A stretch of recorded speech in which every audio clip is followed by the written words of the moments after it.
Hope you're not tired of seeing us yet. This is Group P5, the 2024 76th anniversary of Porsche collection. Cam Ingram usually drags my butt down to Durham, North Carolina, and this time around I won the arm wrestle. He came up to Waltham, Massachusetts to Bond Group to talk about this fantastic selection of cars.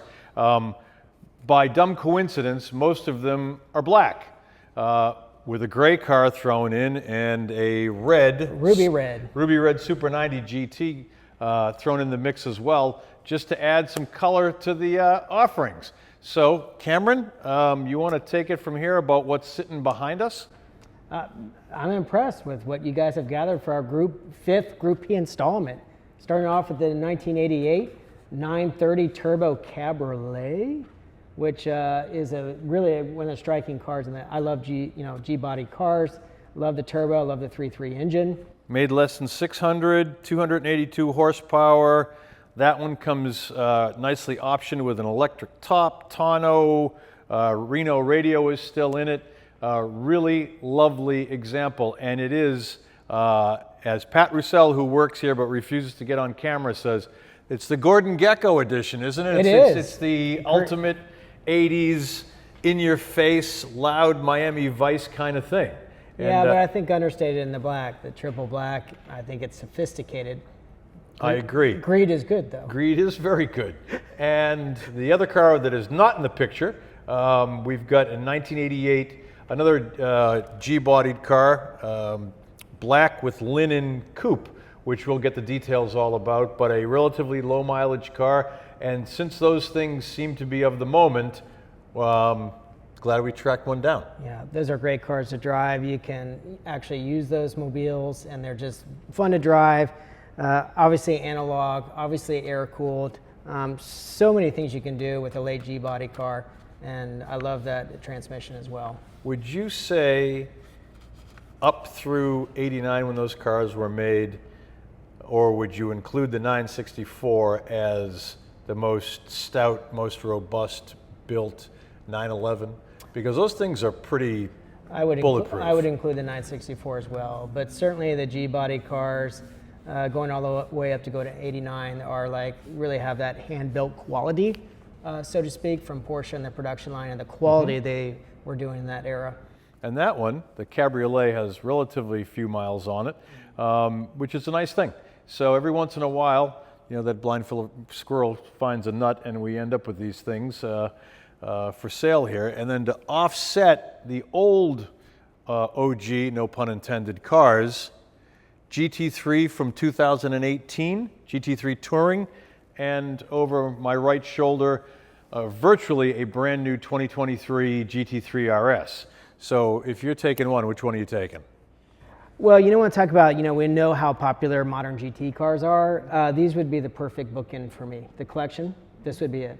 I owned a 2018. I had an Oslo Blue 2018 Touring. I put about 6,000 miles on it. I drove it to the track, tracked it, and used it as a daily for almost a year. And it was one of the best experiences. I sold it to buy a race car, and it also had those pesky sports seats, which you think you're gonna love. And this one has the 18-way adjustables, which is the thing to do. Actually, I was looking at the spec sheet, and this is how I would order my Touring back in the day if I could time travel back. Yeah, I would, having lived through the sports seats in two 911Rs from 2016, they're beautiful. Unless you're built like Sterling Moss or Jackie Stewart, they're not a lot of fun to live with on a regular basis. No. And I actually looked into putting comfort seats in one of the 911Rs before I let the car go. But I would rather have the GT3. It's a more usable thing. Yeah. And then this, the GT3 RS, everybody who gets behind the wheel says they're shocked at how easy it is to drive. It is. It's accessible. The active aero is amazing. Tom was saying earlier, and I totally agree with him, that first turn-in response, that first turn-in grip, even at medium speeds, is so good. If you're thinking about going racing and blowing a huge budget on that, just buy one of these and drive it on the street and then take it to the track and be just a second or two off and just have a blast and laughing about the usability of it. Can you put a roll bar in that? What's that?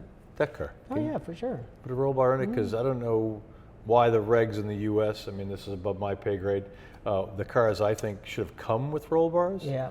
I think Magnus Walker There's was a the few first one who pointed that out and said, "What are we doing with this without a roll bar?" Yeah. When he test drove it during the press days. That's a good point, and I know of a few people that have gotten the carbon fiber one that Porsche sells in Germany. So there's a way to get one, and that's what I would do. Mm-hmm. Yes, sir. Well, rabbit hole. Would you put a brand new?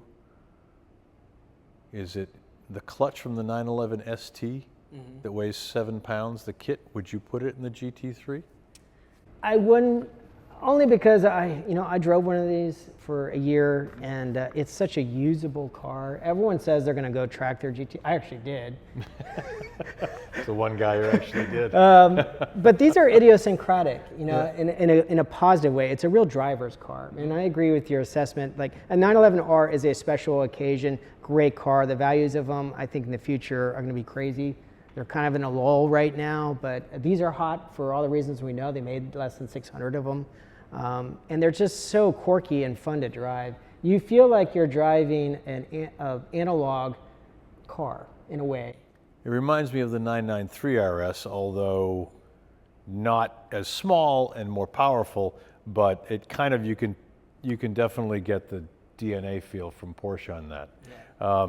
You want to go point out a couple things on the cars? Yeah, let's do that. Okay. Steve-O, here we are, the 88 930 Turbo Dreams. Baller dream of the 1980s.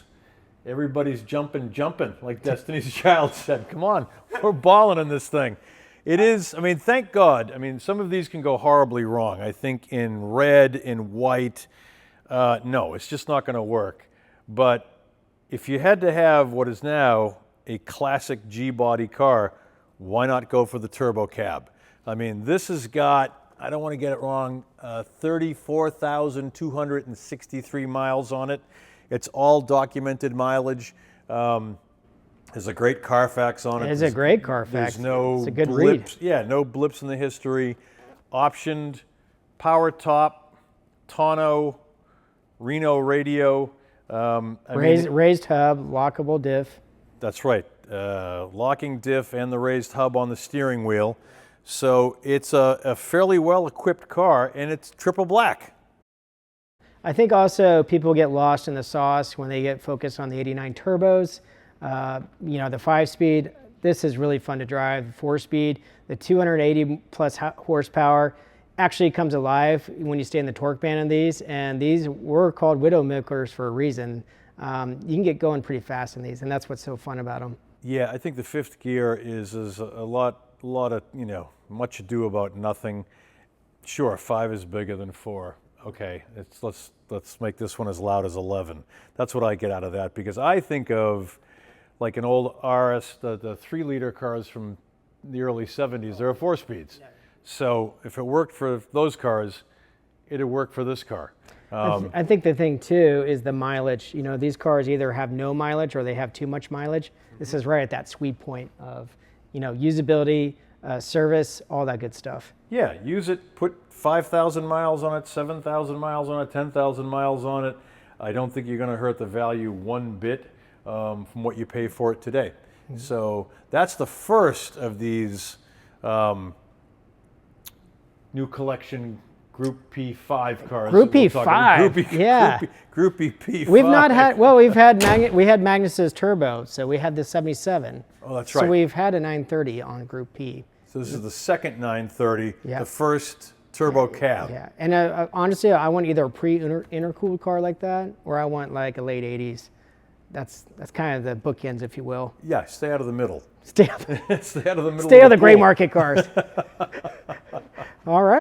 So rare moments that you'll see me completely shut up, but since Cam owned one of these and drove it for a year and actually had it as that dual-purpose street and track car, I'm handing it over to Mr. Ingram here. There it is. And the first thing they asked me when I sold that car is, can we see the overrev DME report? And of course, everything was super clean, but I regret selling that car. It was Oslo Blue. The only complaint I had on it were the sports seats. But I really love, obviously these are very popular right now because of all the right reasons. But this car was ordered the right way. It obviously has the 18-way adaptable sports seats, which is quintessential if you're going to use these things. Yep. It just makes it so usable. And the seat heaters. Like even in North Carolina where I live, seat heaters in the winter are so nice. That early morning drive to work and your buns are toasty. Front end lift, you know, again, practical. It's surprising how you see some of these that didn't have front end lifts. Yep. And of course the extended fuel tank. I don't know anyone who didn't check that box because it was minor money back in the day. But it's surprising now, like, you know, sticker shock on this car is $163. And that seems like a deal now compared to new 911 prices. Yeah, it's crazy. And this, I mean, I loved, I had a 2016 GT3 RS for 2 years.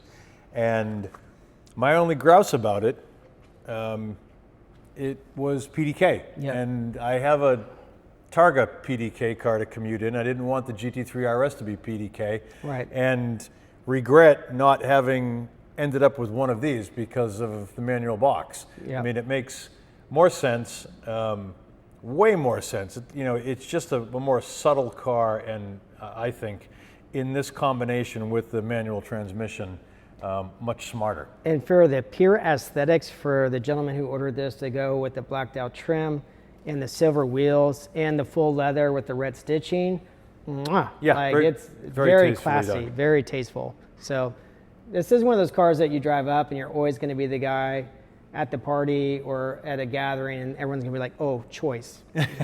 Very choice. It's not just a 911, is it? No, it isn't. And with 5,000 miles, another car that's in that sweet spot of low mileage but usable. You could put some miles on this thing. Yeah, like a No Stories 5,000 mile car. It's virtually brand new. Don't worry about ordering anything new from your dealer. Buy this instead. And finally here, we're with the last car on Group P installment 5, a special GT3 2023 GT3 RS. And Arctic Gray, like this color combination is the deal. Yeah, no, I love the color combination. I wasn't crazy about the launch colors. I mean, I get it. I understand that, you know, white with blue graphics or green graphics is a throwback to the older car and the history of, but it's a little too retro and a little too plain for me. Yeah. So this, I think, is unique. I love the wheel choice. Mm-hmm. I do too. This is, yeah, and again, this is virtually a brand new car. Yeah, the magnesium wheels are special, as obviously this car is a Weissach package car. You didn't say Weissach. It would piss a bunch of people off, but Weissach, it's got the popular and obviously potent Weissach package. And we have one of these, we have a tribute edition, and we have not taken it to VIR or home track, Virginia International Raceway. But on the road, one of our mutual friends, Drew Koblitz, is blasting this all over social media saying it's a revelation. And we know with Active Aero just how usable this car is. Surprisingly, on the roads, like just on back roads, this car is a real pleasure. Obviously, it's a dream on the track, but how usable and approachable, ultimately drivable the GT3 RS. It is, there's not enough superlatives to describe how this car performs, the looks of it, and just the overall package. It is going to be one of those icons moving forward. Although they made a fair amount of them, iconic. No, everybody says the car is much smaller in feel when you're driving it. Yes. And how much easier, I mean, the steering, the front suspension, how Porsche dialed it in and makes it completely and utterly usable as a daily car for something that just looks like a weapons grade track car. I mean, you could live with it on the street all day long. And I think that's what somebody needs to do. I think this is one of those new, this has become an icon, and it is going to be an icon in the future, much like the new 911R. We all know about the ST. I think Tom and I were talking earlier about the Boxster RS, made for no reason at all other than the fact that it said they could do it. This car was all about track use, but it is surprising everyone how, again, can't hammer that point, how usable it is on the road and compelling. Or you could, instead of buying these two cars, buy one of our rare 356s that are going up for market. Well, speaking of more expensive, yes, exactly. But that's a whole different animal. That's a whole different pitch. That's if you have everything else and you need a great car for the Colorado Grand, the California Mille, the Copper State. Yep. Or you want to do even the Tour Auto in the Super 90 GT. Yep. That's a whole different thing, and we haven't talked about that yet. Yeah. But let's end this by saying, I know you've done the special videos on the 356s. So on the 1960 Super 90 GT, we sold one recently that now lives in Los Angeles. Pretty famous character owns that car. Exactly. If you just look up yellow Super 90 GT, and you'll know what we're talking about. Your car, although now the one you have, the ruby red car, better race history? Oh, amazing race history. Right. Ordered brand new by this guy named Harry Benson, known as Rally Harry. He was a Swede, and he rallied everywhere in this car. He had 7 finishes on the podium out of 9 races in 61 and 62.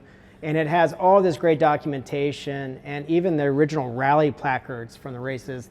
Midnight Sun Rally, a pretty famous race in Finland, and races in Holland. So it's a pretty well-known car. Outstanding restoration, one of the 14 cars, one of the few cars built in 61, and an amazing documents. It's ready to go. It drives, I mean, it's just a beautiful driver, needs nothing. That's funny, because the last time we had a pair of rare 356s, we had the yellow Super 90 GT and the silver 356A GT that now lives with one of our customers as well. So now a different pair, a ruby red Super 90 GT and a 1959 Carrera GS Deluxe, which used to be part of the Ingram collection. It was. My family owned it for a number of years. It's another great story. Provenance totally documented on the car. A master sergeant buys that in the Air Force in 1959, takes delivery it in Libya, and spends another few years driving it in Europe before he brings it home. He ordered it in US specs, so it has the US overriders.